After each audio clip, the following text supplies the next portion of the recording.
Pada segmen gadget kali ini, kami akan menyenaraikan beberapa plugin yang anda perlu ada bagi bloggers yang menggunakan WordPress sebagai platform blog. All-in-one SEO Pack. Ini adalah plugin plug and play. Jika anda seorang yang tidak mengetahui tentang SEO, anda perlu masang di laman blog anda.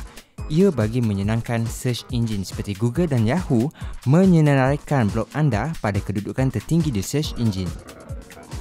Share This. Kelebihan plugin ini adalah bagi membuat pautan ke laman sosial seperti Facebook dan Twitter. Anda mesti inginkan blog post anda dikongsikan di laman sosial, bukan? WP Robot. Mungkin anda akan terkejut dengan plugin ini. Kelebihan WP Robot adalah ia akan membuat post secara automatik tanpa anda mengeluarkan idea untuk menulis.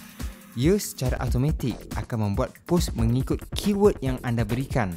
Sebagai contoh, anda inginkan post atau artikel mengenai resepi. Anda hanya perlu menaip resepi pada plugin tersebut dan secara automatik plugin tersebut akan mengeluarkan ratusan post mengenai resepi mengikut tetapan anda.